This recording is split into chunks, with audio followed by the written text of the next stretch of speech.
Di tahun 2011, Solo untuk pertama kalinya menjadi tuan rumah penyelenggaraan ASEAN Para Games. Dan di tahun 2022, Solo kembali ditunjuk menjadi kota penyelenggara ajang multi-event olahraga terbesar se-Asia Tenggara khusus bagi para atlet penyandang disabilitas. Penunjukan ini bukan tanpa alasan. Solo dianggap sebagai salah satu kota yang ramah dan memiliki fasilitas olahraga yang sesuai standar internasional bagi para atlet penyandang disabilitas. Dan satu lagi, Pelatnas Indonesia bagi para atlet penyandang disabilitasnya juga digelar di kota ini. ASEAN Para Games ke-11 di Solo mempertandingkan 14 cabang olahraga dan diikuti lebih dari 2.000 atlet dan ofisial dari 11 negara. Hampir semua cabang olahraga yang diikuti atlet Indonesia dapat memenuhi atau bahkan melebihi target yang ditentukan. Hanya cabang cerebral palsy football yang gagal memenuhi target meraih medali emas. Hasilnya, kontingen Indonesia pun sukses menjadi juara umum dengan raihan 177 emas, 141 perak, dan 110 perunggu. Tapi, penampilan kontingen Indonesia di ASEAN Para Games kali ini juga bukan tanpa catatan. Di beberapa cabang olahraga seperti tenis kursi roda dan basket kursi roda, penampilan atlet-atlet kita tertinggal cukup jauh dari Thailand. Ya, karena dia 1 bulan sekali mungkin bisa turnamen ke luar negeri karena mereka tinggal placing aja. Jadi kita yang nggak pernah turnamen ke luar negeri, terus kurang jam terbang, mungkin di situ yang kekurangan dari kami. Thailand kan tingkatnya udah Asia. Kalau kita kan masih lahir di 2018, jadi kita masih belia lah kalau misalkan di umur wheelchair basketball. Dan juga ada beberapa atlet tadi yang di 3x3, itu debut pertama mereka. Dari 14 cabang olahraga yang diikuti Indonesia, para atletik adalah salah satu yang menjadi lumbung medali emas bagi kontingen Merah Putih.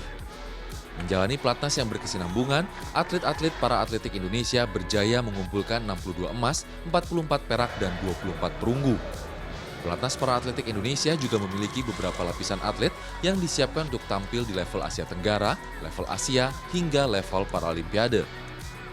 Regenerasi di cabang para atletik juga berjalan dengan baik. Bahkan 30% dari 78 atlet Indonesia yang tampil di para atletik di ASEAN Para Games ini tergolong sebagai muka-muka baru. Cabang olahraga atletik ini olahraga yang mudah dilakukan, sehingga setiap daerah itu kalau misalnya ditemukan atlet disabilitas, pertama pasti atletik dulu. Lari, kemudian lompat, kemudian apa yang dia bisa. Nah, setelah itu ikut berkompetisi. Dari hasil kompetisi itu kita pantau, kita ambil yang terbaik, dan alhamdulillah dari event-event sebelumnya seperti ada Pepapernas, kemudian ada Peparnas, itu selalu banyak muncul atlet-atlet baru yang berpotensi. Para atletik juga menjadi salah satu dari 5 cabang olahraga prioritas dalam desain besar olahraga nasional dengan sasaran utama adalah prestasi di tingkat Paralimpiade. 4 cabang lainnya adalah para renang, para bulu tangkis, para angkat berat, dan para tenis meja. Meski menjadi prioritas, namun pemantauan juga tetap dilakukan. Hasil di ASEAN Para Games 2022 ini juga akan menjadi salah satu bahan pertimbangan untuk evaluasi. Ini lompatan kita adalah di Paris 2024 untuk Paralimpiade. Nah, evaluasi kita akan lihat mana sih yang menjadi sasaran utama. Kalau 5 cabang olahraga yang Paralimpik ini yang sudah kita tetapkan, ternyata prestasinya menurun, maka akan ada degradasi. Kita akan lihat yang dari ASEAN Para Games yang sekarang ini. Kalau memang ada lompatan, ini akan masuk.